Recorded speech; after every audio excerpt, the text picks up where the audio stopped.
স্বাগত নিউজ 24 সংবাদে আপনাদের সঙ্গে আছি আমি নাফিসা হক। ডাকসু নির্বাচনের আনুষ্ঠানিক প্রচারণা শুরু হয়েছে। ভোটের দিন ক্যাম্পাস ঘিরে থাকবে 3 স্তরের নিরাপত্তা ব্যবস্থা। স্ট্রাইকিং ফোর্স হিসেবে মোতায়েন থাকবে সেনাবাহিনী। আর নির্বাচনের প্রস্তুতি হিসেবে সব প্যানেলের ভিপি, জিএস, এজিএস পদপ্রার্থীর সাথে বৈঠক শেষে এসব কথা জানিয়েছে নির্বাচন কমিশন। বলেন, আচরণবিধি ভঙ্গ করলে ছাত্রত্ব বাতিল সহ কঠিন শাস্তির সম্মুখীন হতে হবে প্রার্থীদের। ভোটের দিন ও আগের দিন ক্যাম্পাসের মেট্রো স্টেশন বন্ধ থাকবে বলে জানানো হয়। প্রশাসনের পক্ষ থেকে আরও জানানো হয়েছে, ডাকসুর ভোটাধিকার নিশ্চিতে ভোট কেন্দ্র বাড়ানোর আহ্বান জানিয়েছেন সব প্যানেলের প্রার্থীরাই। আর এ সময় ডাকসু নির্বাচনের দিন মেট্রো রেল বন্ধ না করে টিএসসি স্টেশন থেকে কেবল ভোটারদের প্রবেশাধিকার চালু রাখার আহ্বান জানায় ছাত্রদল। আচরণবিধির বেশ কিছু নিয়ম অস্পষ্ট বলে মন্তব্য করে বৈষম্য বিরোধী শিক্ষার্থী সংসদ। বিএনসিসির প্রায় 2 শতাধিক সদস্য 8টি কেন্দ্রে এই ভোটারদের উপস্থিতি, ভোটারদের যাতে নির্বিঘ্নে তারা ভোট প্রদান করতে পারে সেটি নিশ্চিত করবে। এর সাথে দ্বিতীয় স্তরে পুলিশ বাহিনীর সদস্যরা বিভিন্ন কেন্দ্রে উপস্থিত থাকবে। মেইন 7টি এন্ট্রি পয়েন্টে আর্মি তাদের অবস্থান নিয়ে থাকবেন, স্ট্রাইকিং ফোর্স হিসাবে। দর্শক, ডাকসু নির্বাচনের বিষয়ে সবশেষ তথ্য জানাতে ঢাকা বিশ্ববিদ্যালয় ক্যাম্পাস থেকে এই মুহূর্তে যুক্ত হচ্ছেন সহকর্মী আল মোহাইমিনুল খান। মোহাইমিন, নিশ্চয়ই শুনতে পাচ্ছেন আমাকে। জানাবেন, আজই তো আনুষ্ঠানিক প্রচারণা শুরু হচ্ছে, তো সেই হিসেবে নির্বাচনী আচরণবিধি সবাই মেনে চলছে কিনা এবং কেমন দেখছেন ক্যাম্পাসের পরিবেশ, বিস্তারিত জানাবেন। ধন্যবাদ নাফিসা আপনাকে। আমি এই মুহূর্তে দাঁড়িয়ে আছি ঢাকা বিশ্ববিদ্যালয় ক্যাম্পাসে, যেখানে কিন্তু এরই মধ্যে আমেজ ছড়িয়েছে ডাকসু নির্বাচনের, এবং আজ সকাল 10টা থেকে কিন্তু প্রার্থীরা তাদের প্রচারণার কাজ চালিয়ে যাচ্ছেন। দেখতে পাচ্ছেন এই মুহূর্তে কিন্তু প্রচারণা চালাচ্ছে বাংলাদেশ জাতীয়তাবাদী ছাত্র দল। তারা কিন্তু ভোটারদের কাছে গিয়ে গিয়ে ভোট চাইছেন এবং সেই সাথে কিন্তু নিজেদের ইশতেহার তুলে ধরছেন, এবং একই সাথে কিন্তু বাকি যে প্যানেলগুলো আছে তারাও কিন্তু চেষ্টা চালিয়ে যাচ্ছেন। এবং আমাদের সাথে এখন আছেন ছাত্র দলের একজন প্রার্থী। কথা বলবো মেহেদির সাথে। মেহেদি, ছাত্র দলের আসলে স্ট্র্যাটেজি কি প্রচারণা? ছাত্র দলের স্ট্র্যাটেজি হচ্ছে দীর্ঘ 17 বছর যে আমাদের সংগ্রাম, আমাদের যে আন্দোলন, গণতন্ত্রের পক্ষে যে আমাদের লড়াই, সেই লড়াই ঢাকা বিশ্ববিদ্যালয়ের শিক্ষার্থীদের সাথে তারা অবশ্যই জানে, বারবার মনে করে দেয়। এবং ঢাকা বিশ্ববিদ্যালয়ে দীর্ঘদিন যে ফ্যাসিবাদ ছিল, সেই ফ্যাসিবাদ যেন আর ফিরতে না পারে। ঢাকা বিশ্ববিদ্যালয়ের শিক্ষার্থীরা গণতান্ত্রিকভাবে যে ভোট হচ্ছে, সেই ভোট যেন দেয়, সেই ভোটের পক্ষে উদ্বুদ্ধ করা, আমাদের যে কার্যক্রম, সামনেও যে আমরা গণতন্ত্রের ধারক বাহক হব সেটা জানিয়ে দেওয়া, এবং ঢাকা বিশ্ববিদ্যালয়কে একটি গবেষণাধর্মী শিক্ষা বিশ্ববিদ্যালয়ে রূপান্তর করব, এই বার্তা আমরা আসলে পৌঁছে দিব। এবং ঢাকা বিশ্ববিদ্যালয়ের শিক্ষার্থীরা যে সমস্যা, আবাসন সংকট, খাদ্যের পুষ্টিমানের অভাব, এই সকল সংকট আমরা অবশ্যই নিরসন করব, এই প্রত্যাশা, এই প্রতিশ্রুতি। বিভিন্ন প্ল্যান দেখে আমরা দল বেঁধে প্রচারণা চালাই। আপনার ভিপি একা, আপনি একা কেন? আসলে একা কেন ব্যাপারটা হচ্ছে, আমরা অফিসিয়াল যে প্রচারণা চালাবো একেবারে প্যানেলের পক্ষ থেকে, সেটি ঢাকা বিশ্ববিদ্যালয়ের শিক্ষা চিরন্তন আমাদের যে শহীদ রয়েছে, সেই শহীদদের স্মরণে আমরা প্রচারণা করব। এখন পর্যন্ত আমি ভোট চাইনি। আমরা আগে সবার সাথে দোয়া চাচ্ছি, যখন অফিসিয়ালি আমরা প্যানেল সহ ভোট চাবো তখন থেকে হচ্ছে ভোট চাবো। এখন পর্যন্ত আমি ভোট চাইনি, সবার কাছে দোয়া চেয়েছি। যেমনটি শুনতে পাচ্ছেন, এবার কিন্তু তাদের স্ট্র্যাটেজি হচ্ছে যে এককভাবে ভোটারদের কাছে পৌঁছে যাওয়া। আমরা দেখেছি ছাত্র দলের ভিপি থেকে শুরু করে বাকি যে প্রার্থীরা রয়েছেন তারা কিন্তু একা একা ঘুরে বেড়াচ্ছেন এবং যারা ভোটার রয়েছেন তাদের কাছে নিজেদের অভিমত এবং ইশতেহার তুলে ধরছেন। তো এখান থেকে এই ছিল এখন পর্যন্ত আমার কাছে সর্বশেষ তথ্য। মোহাইমিন, ধন্যবাদ আপনাকে। জাহাঙ্গীরনগর বিশ্ববিদ্যালয়ের কেন্দ্রীয় শিক্ষার্থী সংসদ জাকসু নির্বাচনে শেষ হয়েছে। মনোনয়নপত্র বাতিলের বিরুদ্ধে আপিল আবেদন করার সময় শেষ দুপুর 2টায়। এর আগে সোমবার জাকসুর খসড়া প্রার্থী তালিকা প্রকাশ করে নির্বাচন কমিশন। ভিপি পদে লড়ছেন 20 জন আর জিএস পদে রয়েছেন 17 জন প্রার্থী। এ সময় 276টি মনোনয়নপত্রের মধ্যে 256টি বৈধ বলে ঘোষণা করে কমিশন। বাতিল হয় 20টি মনোনয়নপত্র। আর মনোনয়নপত্র প্রত্যাহারের শেষ তারিখ 28 আগস্ট। প্রার্থীদের চূড়ান্ত তালিকা প্রকাশ 29 আগস্ট। ভোট গ্রহণ হবে 11 সেপ্টেম্বর সকাল 9টা থেকে বিকেল 5টা পর্যন্ত। কোটা আন্দোলন, শিক্ষক নিয়োগে অনিয়মের অভিযোগ এবং ডাকসু নির্বাচনের ভোটার তালিকা নিয়ে আবারও উত্তাল রাজশাহী বিশ্ববিদ্যালয়। আর কোনো অনিয়ম হচ্ছে না দাবি করে আলোচনার মধ্য দিয়ে এই সব সমস্যা সমাধানের পথে হাঁটার দাবি বিশ্ববিদ্যালয় প্রশাসনের। মতিউর মর্তুজার তথ্যচিত্র নিয়ে ডেস্ক রিপোর্টে দেখুন বিস্তারিত। বিশ্ববিদ্যালয়ে ভর্তিতে পোষ্য কোটা ফেরাতে শিক্ষক কর্মকর্তা কর্মচারীদের আন্দোলনে গত 2 সপ্তাহ ধরে অচলাবস্থা বিরাজ করছে রাজশাহী বিশ্ববিদ্যালয়ে। কোটা আন্দোলনের মধ্যেই এবার শিক্ষক নিয়োগে অনিয়মের অভিযোগ তুলে সকল নিয়োগ কার্যক্রম বন্ধ রাখার আলটিমেটাম দিয়েছেন বিএনপিপন্থী শিক্ষকরা। নিয়োগ বন্ধ না করলে অনশনে বসার হুমকি দিয়েছেন তারা। আমাদের সন্তানরা আমাদের বিশ্ববিদ্যালয়ে পাশ মার্ক পেলেই প্রাতিষ্ঠানিক সুবিধা হিসেবে যেন তারা ভর্তি হতে পারে। প্রশাসনের সমস্ত অর্গানকে আমরা অচল করে দেব আমাদের দাবি পূরণ না হলে। আমাদের সাথে কথা না বলে কোনো ধরনের বোর্ড করতে কোনো নিয়োগ দিতে যান, সকল নিয়োগ এই সময় বন্ধ ঘোষণা করা হবে। তারা এই লিখিত পরীক্ষার মাধ্যমে যারা যোগ্য ক্যান্ডিডেট তাদেরকে বাতিল করে তাদের নিজস্ব যে ক্যান্ডিডেট আছে তাদেরকে নিয়োগ দেওয়ার অপচেষ্টা তারা অব্যাহত রেখেছে। এদিকে রাকসু নির্বাচন নিয়ে ত্রুটিপূর্ণ ভোটার তালিকা সংশোধন সহ 5 দফা দাবি জানিয়েছে ছাত্রদল। ভোটার তালিকা সংশোধনে সম্মতি জানিয়েছে অন্য প্রার্থীরাও। আমরা বলেছিলাম যে ছবি সহকারে ভোটার তালিকা প্রকাশ করুন। আপনাদের লক্ষ্য করবেন যে মেয়েদের হলে ছেলেদেরকে ভোটার তালিকা প্রকাশ করা হয়েছে। ক্যাম্পাস অস্থিতিশীল কৃত্রিমভাবে করার একটা পায়তারা চলছে। অদৃশ্য কোনো শক্তি যাতে আর কোনোভাবে এখানে প্রভাব না ফেলতে পারে। আর আমরা আশা রাখবো নির্বাচন কমিশনের কাছে যে আমাদের নির্বাচনটা যাতে স্বচ্ছতার সাথে হয়। তবে উপাচার্যের দাবি নিয়োগ কার্যক্রমে কোনো অনিয়ম হচ্ছে না। আলোচনা করে সমস্যা সমাধানের আশ্বাস দেন তিনি। কোনো দুর্নীতি হয়নি। তাদের অভিযোগের বিষয়টা আমরা অফিসিয়ালি ক্লারিফিকেশন দেব। একটা সুন্দর নির্বাচন করার জন্য নির্বাচন কমিশন যেটা সঙ্গত মনে করবে, আমার তাদের উপরে আস্থা আছে, তারা সেরকম একটা ব্যবস্থাই নেবে। পোষ্য কোটা দাবির আন্দোলন প্রত্যাহার, নিয়োগ কার্যক্রমে স্বচ্ছতা সহ অবাধ সুষ্ঠু রাকসু নির্বাচনের মাধ্যমে ক্যাম্পাসে স্বাভাবিক কার্যক্রম ফিরবে বলে প্রত্যাশা শিক্ষক শিক্ষার্থী সহ সংশ্লিষ্টদের।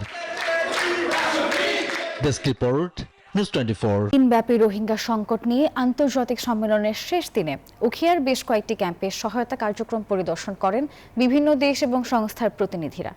সকালে পরিদর্শন করেন তারা, আর এ সময় রোহিঙ্গা সমস্যা সমাধানের আগ পর্যন্ত মানবিক সহায়তা চালু রাখার আহ্বান জানান অতিথিরা। রোহিঙ্গাদের আশ্রয় দেয়ায় বাংলাদেশকে ধন্যবাদ জানিয়েছেন তারা। আর এই সম্মেলন একদিকে যেমন প্রত্যাবাসন, আর অপরদিকে মানবিক সহায়তার জন্য গুরুত্বপূর্ণ ভূমিকা রাখবে বলে মনে করছে সরকার। এর মধ্য দিয়ে শেষ হয়েছে রোহিঙ্গা সংকটের উত্তরণ নিয়ে 3 দিনের আন্তর্জাতিক অংশীজন সম্মেলন। দর্শক, আমাদের সঙ্গে যুক্ত হবেন আমাদের সহকর্মী মারুফা রহমান। তিনি আছেন কক্সবাজারে। যুক্ত হচ্ছি মারুফার সঙ্গে। মারুফা, জানাবেন 3 দিন ব্যাপী এই যে অংশীজন সংলাপ সেটা তো শেষ হলো, সেক্ষেত্রে অংশীজন সংলাপ থেকে কি কি সুপারিশ উঠে এসেছে, আর এই বিষয়ে সবশেষ কি তথ্য আছে আপনার কাছে? মারুফা, জানতে চাচ্ছিলাম যে 3 দিন ব্যাপী যে অংশীজন সংলাপ সেটি তো শেষ হচ্ছে, সেক্ষেত্রে এই সংলাপ থেকে আসলে কি কি সুপারিশগুলো উঠে এসেছে এবং এই নিয়ে সবশেষ কি তথ্য আছে আপনার কাছে? সংলাপে আসলে রোহিঙ্গা প্রতিনিধিরা যে সুপারিশগুলো করেছে সেটি হচ্ছে তাদের নিরাপদ প্রত্যাবাসন এবং তাদের যে খাদ্য সহায়তা কমে গেছে, আর্থিক সহায়তা কমে গেছে, সেই বিষয়গুলোর আশু সমাধান তারা চেয়েছে এবং ক্যাম্পের ভেতর নিরাপত্তা, আইন শৃঙ্খলা জড়িত যে বিষয়গুলো সেগুলো তারা তুলে ধরেছে এবং মিয়ানমার থেকে যে এখনো রোহিঙ্গারা আসার জন্য যারা পাইপলাইনে আছে সেই ইস্যুগুলো এসেছে। সব মিলিয়ে এখানে রোহিঙ্গা প্রতিনিধিরা ছাড়াও যারা অংশগ্রহণ করেছিলেন অংশীজনরা, এখানে রাজনৈতিক অংশীজনরা বক্তব্য রেখেছে। গতকালকে প্রধান উপদেষ্টা নিজে বক্তব্য রেখেছে। সেখানে প্রধান উপদেষ্টার দিক থেকে সুপারিশ ছিল এটি কেবলমাত্র বাংলাদেশের সংকট নয়, এটি একটি বৈশ্বিক সংকট এবং এইটির সমাধান করতে গেলে, স্থায়ী সমাধান করতে গেলে আসলে সারা বিশ্বকেই এগিয়ে আসতে হবে। তো এখানে সারা বিশ্বের যে প্রতিনিধিরা অংশগ্রহণ করেছিল তাদের সকলকেই এই বিষয়ে আওয়াজ তোলার আহ্বান তিনি জানিয়েছেন এবং একই সাথে বাংলাদেশের রাজনৈতিক অংশীজন যারা তারাও এই ইস্যুতে কথা বলেছেন এবং তাদের সুপারিশগুলো রেখেছেন কিভাবে এই সংকটকে মোকাবেলা করা যায় এবং কিভাবে আরও রোহিঙ্গা যেন না ঢুকতে পারে সেটিকে ঠেকানো যায় এবং নিরাপদ প্রত্যাবাসন কিভাবে নিশ্চিত করা যায়, আন্তর্জাতিক অঙ্গনে এই বিষয়টিকে নিয়ে আরও কিভাবে এই বিষয়কে গতি দেওয়া যায় সেই বিষয়গুলো নিয়ে আলাপ হয়েছে। এছাড়া আন্তর্জাতিক অঙ্গন থেকে যারা সাংবাদিকরা এসেছিলেন তারাও প্রশ্ন করেছিলেন। কালকে নিরাপত্তা উপদেষ্টা কিন্তু বলেছেন যে মিয়ানমার কর্তৃপক্ষ এবং আরাকান আর্মির সঙ্গেও আলাপ চলছে। তো সব মিলে জাতিসংঘের সাধারণ অধিবেশন 30 সেপ্টেম্বর আরও একটি বড় সম্মেলন হবে। সেখান থেকেই আসলে এই সুপারিশগুলোর ভিত্তিতে কোনো সিদ্ধান্ত হলো কিনা সেই বিষয়ে আসলে স্পষ্ট ধারণা পাওয়া যাবে। তো আজকে আসলে ক্যাম্প পরিদর্শনের মধ্য দিয়ে, এই প্রতিনিধি দলের ক্যাম্প পরিদর্শনের মধ্য দিয়ে শেষ হয়ে গেল 3 দিনের এই সম্মেলন। মারুফা, ধন্যবাদ আপনাকে। মুন্সিগঞ্জের গজেরিয়ায় লুট করা অস্ত্র দিয়ে পুলিশের ক্যাম্পে হামলার ঘটনায় যৌথ বাহিনী দ্রুতই ব্যবস্থা নেবে, আর এমনটি জানিয়েছেন স্বরাষ্ট্র উপদেষ্টা জাহাঙ্গীর আলম চৌধুরী। সকালে কেরানীগঞ্জের সুভাডা খাল পুনর্খনন প্রকল্প উদ্বোধনী অনুষ্ঠানে তিনি কথা জানিয়েছেন। আরও বলেছেন, কেরানীগঞ্জের সুভাডা খাল দখলকারী ভূমিদস্যুদের শুধু উচ্ছেদ করলেই হবে না, বরং তাদের জেলখানায় পাঠাতে হবে। আইন ভাঙার পরিণাম দেখাতে না পারলে দখল চক্র আবার সক্রিয় হয়ে উঠবে বলেও জানিয়েছেন তিনি। অনুষ্ঠানে পরিবেশ উপদেষ্টা সৈয়দা রিজওয়ানা হাসান বলেছেন, দখল মুক্ত রাখতে খালপাড় ঢালাই করে দেয়া হবে।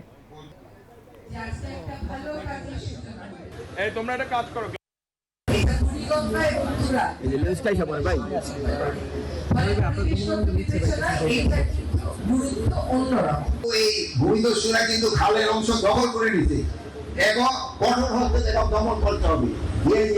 আমাদের বাহিনীর লোকজন আছে, তাদের কোনো অবস্থায় তাদের ছাড় দেওয়া যাবে না, তাদের আইনের আওতায় আনতে হবে। কারাগার কেন্দ্রিক সংশোধনের বিষয়টির উপর অধিক গুরুত্বারোপের জন্য বাংলাদেশ জেলের নাম পরিবর্তন করে কারেকশন সার্ভিস বাংলাদেশ করার উদ্যোগ গ্রহণ করা হয়েছে, জানিয়েছেন কারা মহাপরিদর্শক ব্রিগেডিয়ার জেনারেল সৈয়দ মোহাম্মদ মোতাহের হোসেন। দুপুরে কারা অধিদপ্তরের সংবাদ সম্মেলনে এসব তথ্য জানিয়েছেন তিনি। বলেন, তীব্র জনবল সংকট দূর করতে সরকার নতুন জনবলের অনুমোদন দিয়েছে।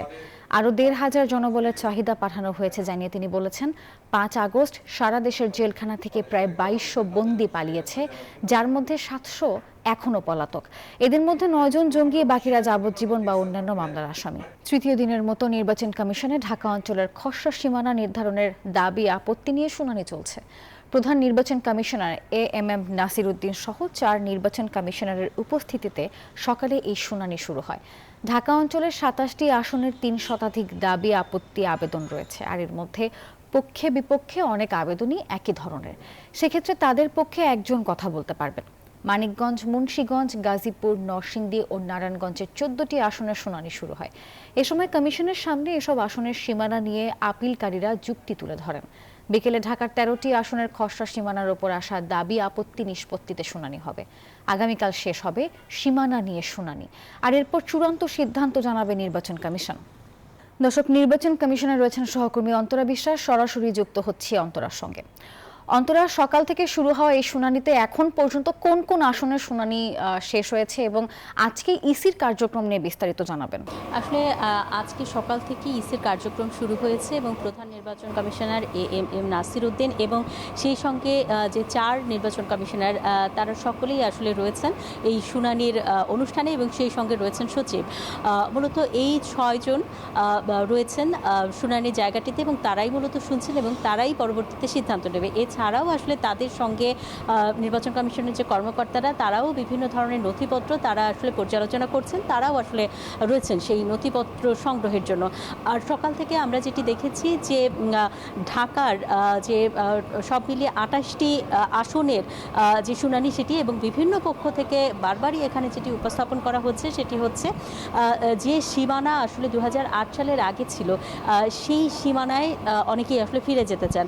কেউ কেউ আবার নতুন আসন এখানে করবার অর্থাৎ ঢাকাতে করবার যে দাবি সেটিও আসলে জানিয়েছেন। অর্থাৎ বিভিন্ন ধরনের দাবি রয়েছে এবং আপনি জানেন যে 3টি কাজের ভিত্তিতে 3টি বিষয়ের ভিত্তিতে আসলে এই সীমানা নির্ধারণ করা হয়ে থাকে। একটি হচ্ছে প্রশাসনিক, আরেকটি হচ্ছে জনসংখ্যা এবং আরেকটি হচ্ছে ভৌগোলিক অবস্থান। তো এই সকল কিছুর ভিত্তিতেই দেখা গেছে যে ঢাকা যে শহর বা ঢাকা যে জেলা এখানে জনসংখ্যা অন্য সকল জায়গা চাইতে বেশি, এই কারণে আসলে এখানে আসনের সংখ্যাও আসলে বেশি। তো এই যত আসন রয়েছে তত আসন থাকার পরেও এখানকার উন্নয়ন আসলে কতটা সাধিত হচ্ছে সেটি নিয়েও কিন্তু অনেকেই প্রশ্ন তুলেছেন। নির্বাচন কমিশনের সামনেও অনেক সাধারণ মানুষ আসলে তারা জড়ো হয়েছেন এবং তারা বলছেন যে আসন যদি বাড়ানো হয় তাহলে হয়তোবা তাদের এলাকায় আলাদা করে এমপি থাকবেন এবং তাদের সমস্যার সমাধান করবেন। আবার অনেকে মনে করছেন আসন যতই বাড়ানো হোক না কেন যারা আগে এমপি ছিলেন বা মন্ত্রী ছিলেন তারা আসলে কতটা কাজ করেছেন সেটি আসলে এখন দেখার বিষয় বা সেটি নিয়েও অনেকে প্রশ্ন তুলছেন। সুতরাং আসনের পুনর্নির্ধারণ আন্দোলনের পক্ষে এবং বিপক্ষে যে যুক্তি তর্ক সেটি আসলে শুনানিতে উপস্থাপন করা হচ্ছে। তো পরবর্তীতে আসলে নির্বাচন কমিশন কী সিদ্ধান্ত নেয় সেটি আসলে সময়ই বলে দেবে। এই ছিল আমার কাছে এখান থেকে সর্বশেষ খবর। তোরা ধন্যবাদ আপনাকে। তত্ত্বাবধায়ক সরকার ব্যবস্থা ফেরাতে আপিল বিভাগের রিভিউ আবেদনের শুনানি ফের আগামীকাল অনুষ্ঠিত হবে। আর এর আগে সকালে প্রধান বিচারপতি সৈয়দ রেফাত আহমেদের নেতৃত্বাধীন আপিল বিভাগের বেঞ্চে এই বিষয়ে শুনানি হয়। এ সময় আইনজীবীরা বলেন, গণতন্ত্র অবাধ ও সুষ্ঠু নির্বাচন ছাড়া অর্থহীন। সে নির্বাচন আয়োজনে অতীতের অন্তত 2টি নির্বাচনের সবচেয়ে বড় ভূমিকা রেখেছে নির্দলীয় তত্ত্বাবধায়ক সরকার। আপিল বিভাগের শুনানিতে আইনজীবীরা বলেন, ফ্যাসিস্ট সরকারের ইচ্ছার বাস্তবায়ন করে বিচার বিভাগ। 2011 সালের 10 মে সংখ্যাগরিষ্ঠ মতামতের ভিত্তিতে সংবিধানের 13শ সংশোধনী বাতিল ঘোষণা করে রায় দেন আপিল বিভাগ। ওই রায়ের পুনর্বিবেচনা চেয়ে গত বছরের অক্টোবরে আবেদন করেন বিএনপি মহাসচিব মির্জা ফখরুল ইসলাম আলমগীর। এছাড়াও আবেদন করে জামাতে ইসলাম, সুশাসনের জন্য নাগরিক সুজন সম্পাদক বদিউল আলম মজুমদার সহ 5 বিশিষ্ট ব্যক্তি। এই জাজমেন্টে আপনাদের রুলস, অ্যাপিলেট ডিভিশনের রুলস 10, 1 and 2 ভায়োলেট করেছে। যে জাজমেন্টটা নোন অ্যাজ 13 অ্যামেন্ডমেন্ট জাজমেন্ট, এই জাজমেন্টের মাধ্যমে এই দেশের গণতন্ত্র ধ্বংস করেছেন, এই দেশে একটা ফ্যাসিস্টিজম কায়েম করেছেন। অবাধ সুষ্ঠু নিরপেক্ষ নির্বাচন অনুষ্ঠানের সবচাইতে বড় হাতিয়ার হলো নন পার্টি কেয়ারটেকার গভর্নমেন্ট, নির্দলীয় নিরপেক্ষ তত্ত্বাবধায়ক সরকার। যদি এটাকে বাতিল করে দেওয়া হয় তাহলে ফ্রি ফেয়ার ইলেকশন বাতিল হয়ে যায়। ফ্রি ফেয়ার ইলেকশন যদি বাতিল হয়ে যায় তাহলে ডেমোক্রেসিও বাতিল হয়ে যায়। জুলাই আগস্টের মানবতা বিরোধী অপরাধের মামলায় সাবেক প্রধানমন্ত্রী শেখ হাসিনা, সাবেক স্বরাষ্ট্রমন্ত্রী আসাদুজ্জামান খান কামাল সহ 3 জনের বিরুদ্ধে 9ম দিনের মতো সাক্ষ্য গ্রহণ শেষ হয়েছে। বিচারপতি মোহাম্মদ গোলাম মর্তুজা মজুমদারের নেতৃত্বাধীন আন্তর্জাতিক অপরাধ ট্রাইব্যুনাল 1-এ এই সাক্ষ্য গ্রহণ শুরু হয়। এ পর্যন্ত এই মামলায় সাক্ষ্য দিয়েছেন 24 জন। গণ অভ্যুত্থানে চোখ ক্ষতিগ্রস্ত হওয়া আহত রোগীর চিকিৎসার বর্ণনা তুলে ধরে সোমবার সাক্ষ্য দেন জাতীয় চক্ষু বিজ্ঞান ইনস্টিটিউটের 2 জন চিকিৎসক। জানান 1000-এরও বেশি রোগীর চিকিৎসা করেছেন তারা, যাদের মধ্যে 1 চোখ হারিয়েছেন 493 জন আর 2 চোখ হারিয়েছেন 11 জন। এছাড়াও বাড্ডার মারুফ হত্যার বর্ণনা তুলে সাক্ষ্য দেন 1 স্বজন। এছাড়া জুলাই অভ্যুত্থানে 4 আগস্ট ফার্মগেট পুলিশের গুলিতে গোলাম নাফিস সহ 3 জনকে হত্যা মামলায় গ্রেপ্তার রমনা জোনের সাবেক এডিসি সচিন মল্লিককে 28 আগস্ট হাজিরের নির্দেশ দিয়েছে ট্রাইব্যুনাল। প্লট দুর্নীতির মামলায় শেখ হাসিনা, সজীব ওয়াজেদ জয় এবং সাইমা ওয়াজেদ পুতুলের বিরুদ্ধে দ্বিতীয় দিনের সাক্ষ্য গ্রহণ শেষ। পরবর্তী শুনানি 2 সেপ্টেম্বর। এর আগে সকালে ঢাকার 5ম বিশেষ জজ আদালতে সাক্ষ্য গ্রহণ হবে। এর আগে গত 11 আগস্ট এই 3 মামলায় সাক্ষ্য দেন মামলার বাদী ও দুর্নীতি দমন কমিশনের 3 কর্মকর্তা। এ সময় তারা আদালতকে জানান, রাজুকের আবাসন নীতিমালার সব আইন ভঙ্গ করে পূর্বাচলে 30 কাঠা প্লট নেন শেখ হাসিনা, সজীব ওয়াজেদ জয় এবং সাইমা ওয়াজেদ পুতুল। তৎকালীন প্রধানমন্ত্রীকে খুশি করতেই এই অনিয়মে সরকারি কর্মকর্তারা তাদের সহযোগিতা করেন বলে জানান সাক্ষীরা। স্থায়ী ক্যাম্পাসের দাবিতে রাজধানীর মিরপুরে আন্দোলনে বাংলাদেশ ইউনিভার্সিটি অফ হেলথ সায়েন্সের শিক্ষার্থীরা। এই বিষয়ে আরও জানাতে আমাদের সঙ্গে যুক্ত হচ্ছেন সহকর্মী শাহরিয়ার কবির। শাহরিয়ার, কোথায় অবস্থান করছেন, কি দেখছেন সেখানকার সার্বিক পরিস্থিতি, বিস্তারিত জানাবেন। জি নাফিসা, ধন্যবাদ আপনাকে। সকাল থেকে যেমনটি জানাচ্ছিলাম খবরাখবর শিক্ষার্থীদের আন্দোলনের, এখন কিন্তু আমি এই মুহূর্তে রয়েছি রাজধানীর টেকনিক্যাল মোড়ে BUHS অর্থাৎ Bangladesh university of health and sciences যে ভবনটি রয়েছে সেই ভবনটির ভেতরে আপনারা দেখতে পাচ্ছেন যে আমার পেছনে কিন্তু শিক্ষার্থীরা অবস্থান করছে তাদের এই প্রতিষ্ঠানের ভেতরে। সকাল ঠিক 10:30টার দিকে কিন্তু তারা আন্দোলন কর্মসূচি পালন করেছিল। তাদের ক্যাম্পাসের যে অবৈধ যে জায়গাটি, সেই জায়গাটি পুনরুদ্ধার করে স্থায়ী ক্যাম্পাসের দাবি নিয়ে কিন্তু তারা আন্দোলন কর্মসূচি তারা সকাল থেকে চালিয়ে যাচ্ছিল। আপনাকে একটু জানিয়ে রাখতে চাই যে 1996 সালের দিকে বাডাসের পক্ষ থেকে অর্থাৎ বাংলাদেশ ডায়াবেটিক্স কমিশনের পক্ষ থেকে কিন্তু চিকিৎসা ক্ষেত্রে একটি সনদ প্রদানের জন্য একটি প্রতিষ্ঠান তৈরি করার কথা বলা হয়, কিন্তু সেই প্রতিষ্ঠানটির লক্ষ্যে কিন্তু Bangladesh university of health science প্রতিষ্ঠিত করা হয়। তবে জায়গাটি কিন্তু এই BUHS অর্থাৎ বাংলাদেশ ইউনিভার্সিটি অফ হেলথ সায়েন্সের নামে কিন্তু তখন তারা জায়গাটি করেনি। তো সেই প্রেক্ষিতে কিন্তু এখন নতুন করে বিশ্ববিদ্যালয় মঞ্জুরি কমিশন অর্থাৎ UGCর পক্ষ থেকে 3বার চিঠি এবং লাল তালিকাভুক্ত করে তাদেরকে নোটিশ পাঠানো হয়েছে এবং সেজন্য কিন্তু শিক্ষার্থীরা বর্তমানে এখন তাদের যে অস্তিত্ব সংকট রয়েছে, তাদের শিক্ষা পরিবেশ নিয়ে বেশ সংকটাপূর্ণ অবস্থা পার করছেন এবং সেজন্যই কিন্তু আসলে শিক্ষার্থীরা প্রতিনিয়ত তাদের আন্দোলন কর্মসূচি চালিয়ে যাবেন এমনটি বলছেন। মূলত তাদের যে দাবি যে তাদের যে বিশ্ববিদ্যালয়ে যে স্থায়ী ক্যাম্পাস করার লক্ষ্য নিয়ে বা ক্যাম্পাস করার কথা বলে তাদেরকে প্রতিনিয়ত ভর্তি করা হচ্ছিল, শিক্ষার্থীদের আশ্বাস দেওয়া হচ্ছিল, সেই আশ্বাসটি পূরণের যে কথা বলা হয়েছিল সেই আশ্বাস পূরণের লক্ষ্য নিয়ে কিন্তু তারা আজকে কিন্তু দ্বিতীয় দিনের মতো আন্দোলন কর্মসূচি পালন করেছে। এবং একটু আগে কথা হয়েছে বিশ্ববিদ্যালয়ের প্রক্টরিয়াল টিমের সঙ্গে, তারা কিন্তু এই মুহূর্তে ভিসি সঙ্গে তারা আনুষ্ঠানিক বৈঠকে বসেছেন এবং সেখান থেকে কোনো ধরনের যদি সমস্যা সমাধানের জন্য যদি কোনো ধরনের প্রস্তাব না আসে তাহলে কিন্তু শিক্ষার্থীরা আবারও নতুন করে তারা বেলা 4টার দিকে তাদের আন্দোলন কর্মসূচিতে আবারও নতুন করে যোগ দিবেন। এবং পাশাপাশি জানিয়ে রাখি যে বাডাসের সাথে কিন্তু বিশ্ববিদ্যালয়ের পক্ষ থেকে শিক্ষক এবং শিক্ষার্থীদের একটি প্রতিনিধি দল কিন্তু তাদের সঙ্গে বৈঠক করার জন্য গিয়েছেন এবং সেখান থেকে আসলে সর্বশেষ তথ্য আমরা সর্বশেষ তথ্য জানার পরে কিন্তু শিক্ষার্থীরা তাদের আন্দোলন কর্মসূচি আবারও 4টার দিকে নামবে কিনা সেটি আবারও আপনার মাধ্যমে জানাতে পারবো। নাফিসা। শাহরিয়ার, ধন্যবাদ আপনাকে। ঢাকায় হযরত শাহজালাল আন্তর্জাতিক বিমানবন্দরে 8.5 কেজি কোকেন সহ গায়ানার এক যাত্রীকে আটক করা হয়েছে। রবিবার গভীর রাতে এই যাত্রীকে আটক করা হয়। তার নাম MS কারেন পেতুলা স্টাফেল। শুল্ক গোয়েন্দা ও তদন্ত অধিদপ্তর জানিয়েছে জব্দ করা কোকেনের দাম প্রায় 130 কোটি টাকা। প্রতিষ্ঠানটির সংবাদ বিজ্ঞপ্তিতে বলা হয়, রাতে অধিদপ্তরের মহাপরিচালকের কাছে গোপন খবর আসে। সতর্ক অবস্থান নেন শুল্ক গোয়েন্দারা। উড়োজাহাজটি দিবাগত রাত 2:30টার দিকে বিমানবন্দরে অবতরণ করে। পরে শুল্ক গোয়েন্দারা যাত্রীর পরিচয় নিশ্চিত হয়ে তাকে আটক করেন। কোকেন সহ পেতুলা স্টাফেলা নামের ওই যাত্রীকে বিমানবন্দর থানায় হস্তান্তরের প্রক্রিয়া চলছে। তার বিরুদ্ধে বিমানবন্দর থানায় মামলা প্রক্রিয়াধীন। সিলেটের সাদা পাথর পর্যটন কেন্দ্র পরিদর্শন করেছেন মন্ত্রী পরিষদ বিভাগের 5 সদস্যের প্রতিনিধি দল। সকালে সমন্বয় ও সংস্কার বিভাগের সচিব জাহেদা পারভিনের নেতৃত্বে 5 সদস্যের দলটি সাদা পাথর এলাকায় যান। এ সময় তারা স্থানীয় লোকজন, ব্যবসায়ী ও সংশ্লিষ্টদের সঙ্গে মত বিনিময় করেন। এর আগে প্রথমে রেলওয়ে বাংকার এলাকার পরিদর্শন করেন তারা। গত 20 আগস্ট মন্ত্রী পরিষদ বিভাগের তদন্ত কমিটি গঠিত হয়। তদন্ত কমিটি আগামী 10 কর্মদিবসের মধ্যে তদন্ত প্রতিবেদন পেশ করবে। এদিকে এই পর্যন্ত লুট হওয়া 25 লাখ ঘনফুট পাথর উদ্ধার করা হয়েছে। পর্যায়ক্রমে উদ্ধারকৃত পাথরগুলো সাদা পাথর পর্যটন স্পটে প্রতিস্থাপন করা হবে বলে জানান জেলা প্রশাসক মোহাম্মদ সারওয়ার আলম। সিলেট থেকে সরাসরি যুক্ত হচ্ছেন সহকর্মী নাজাত আহমেদ পুরকায়স্থ। তার কাছ থেকে জানবো সেখানকার এখনকার খবর।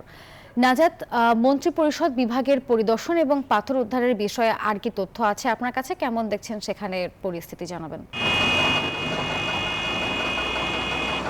মূলত আজকে মন্ত্রী পরিষদের যে 5 সদস্যের টিম ছিল সেটি সকালের দিকে আসলে ভোলাগঞ্জ সাদা পাথর যে মূল স্পট ছিল সেটি পরিদর্শন করেছেন। তারা আসলে গণমাধ্যমের সাথে কোনো কথা বলেনি। তারা যেটি বলেছেন, তারা আজকে এসেছেন এবং স্পটগুলো পরিদর্শন করছেন এবং স্পটের যারা আশেপাশে আছেন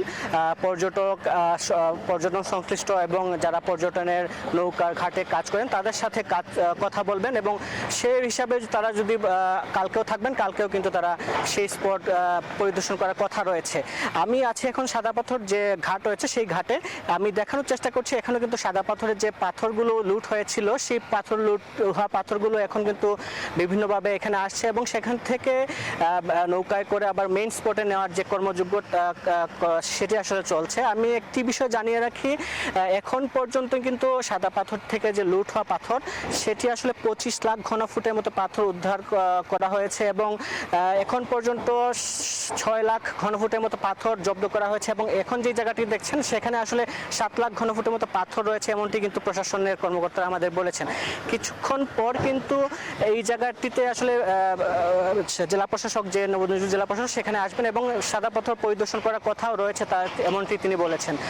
সব মিলে বলা যায় কিন্তু মন্ত্রী পরিষদের যে সদস্য রয়েছেন তারা কিন্তু আজকে এসেছেন এবং অফিসিয়ালি কোনো কথা না বললেও তারা কিন্তু তাদেরকে 10 দিনের মধ্যে যে তদন্ত প্রতিবেদন সেটি জমা দিতে বলা হয়েছে এবং তারা, আমরা যতটুকু জানি, 20 তারিখ যে মন্ত্রী পরিষদের কমিটি সেটি আসলে গঠন করা হয়েছিল এবং সেই অনুযায়ী কিন্তু তারা কাজ করছেন এমনটি কিন্তু আমরা জেনেছি।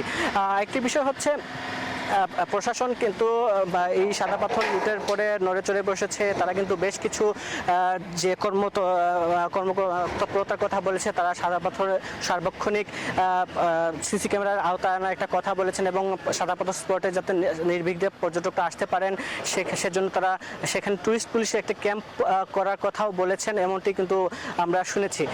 একটি বিষয় হচ্ছে শুধু সিলেটের সাদা পাথর এলাকার কথা না, প্রশাসন কিন্তু এখন সিলেটের অন্যান্য যে স্পটগুলো রয়েছে জাফলং বিছনাখান্দির মতো যে সীমান্তবর্তী স্পট রয়েছে সেই স্পটে কিন্তু একটু নজর দিয়েছে পাথর লুটের ঘটনা। তারা যে তৎপরতা না চালাতে পারে দুর্বৃত্তরা সেই হিসাবে কিন্তু তারা কাজ করছেন। একই সাথে বিজিবির সদস্যরাও কিন্তু বেশ তৎপরতা দেখাচ্ছেন, তারা এমনটি বলছেন। এবং তারা গতকালকেও কিন্তু বেশ কিছু জায়গায় গিয়েছেন এবং কয়েকদিন আগে সিলেটের উৎমাছড়া পর্যটন কেন্দ্র রয়েছে সেই পর্যটন কেন্দ্র কিন্তু তারা পাথর জব্দ করেছেন এমনটি কিন্তু তারা বলেছেন। সব মিলিয়ে বলা যায় সিলেটের পর্যটন কেন্দ্রগুলো তো এখনো ভোলাগঞ্জ সারা পাথর কিন্তু এখনো স্বরূপে ফিরছে না, কিন্তু তারা কিন্তু চেষ্টা করছেন যতটুকু আগের রূপে ফেরানো যায়, আগের রূপে যে ফেরানোর চেষ্টা সেটি কিন্তু করছেন তারা। কিন্তু পরিবেশ কর্মীরা যেটি বলছেন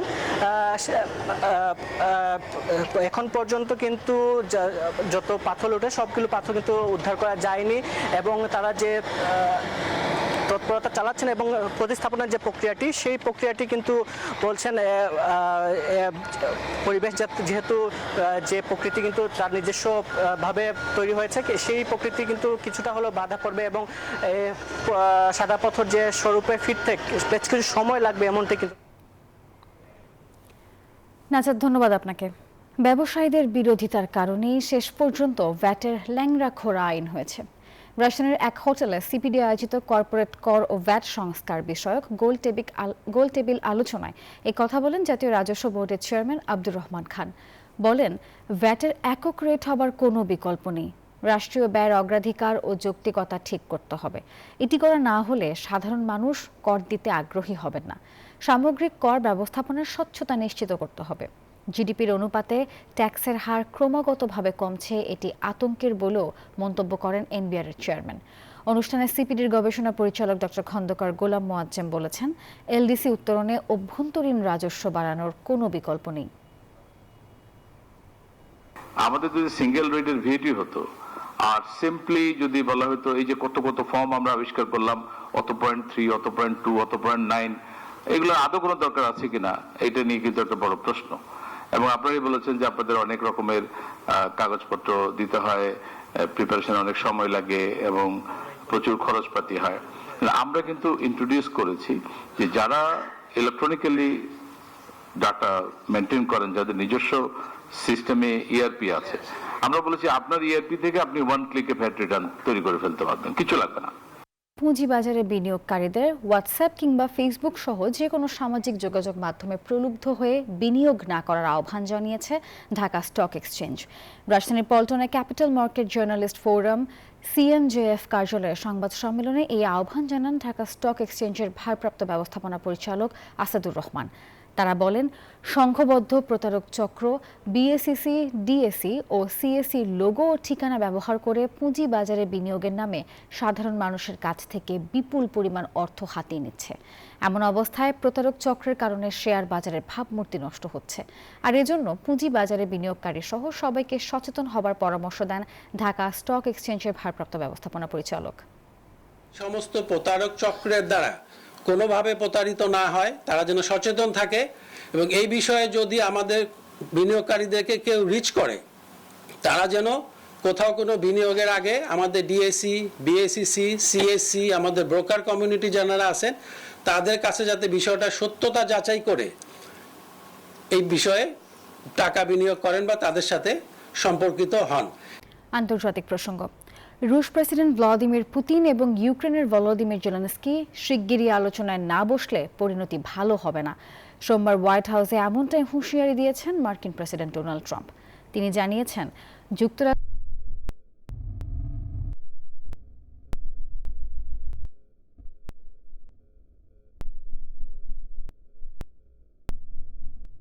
ওয়াশিংটন শুধু সহায়ক হিসেবে থাকবে।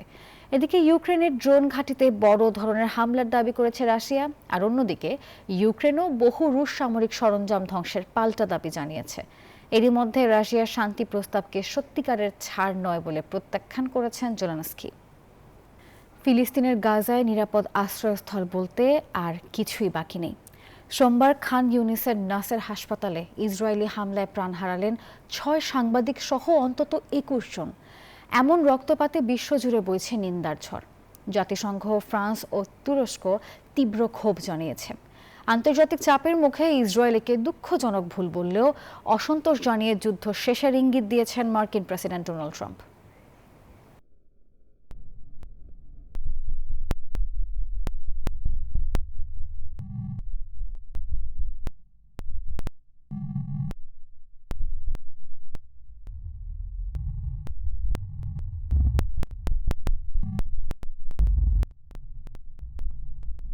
ঘটনার পরপরই বিশ্ব জুড়ে ওঠে নিন্দার ঝড়। তীব্র নিন্দা জানিয়েছে জাতিসংঘ। তুরস্কের প্রেসিডেন্ট রিসেপ তাইয়েপ এরদোয়ান ইসরায়েলের এই হামলাকে খলনায়কোচিত আখ্যা দিয়েছেন। অসহনীয় বলে উল্লেখ করেছেন ফরাসি প্রেসিডেন্ট ইমানুয়েল ম্যাক্রো। আন্তর্জাতিক চাপের মুখে ঘটনাটিকে দুঃখজনক ভুল বলে অভিহিত করেছেন ইসরায়েলের প্রধানমন্ত্রী বেনিয়ামিন নেতানিয়াহু। এর মধ্যেই জিম্মি মুক্তি নিয়ে একটি চুক্তির বল নেতানিয়াহুর কোর্টে বলে জানিয়েছেন দেশটির সেনাপ্রধান। হামলার বিষয়ে স্বচ্ছ তদন্তের আশ্বাসও দিয়েছে ইসরায়েলি সেনাবাহিনী। এদিকে এই ঘটনায় মোটেও খুশি নন বলে জানিয়েছেন মার্কিন প্রেসিডেন্ট ডোনাল্ড ট্রাম্প। একই সঙ্গে আগামী 2 থেকে 3 সপ্তাহের মধ্যে এই যুদ্ধের একটি চূড়ান্ত সমাপ্তি হতে পারে বলে ইঙ্গিত দিয়েছেন তিনি। Desk report, news 24।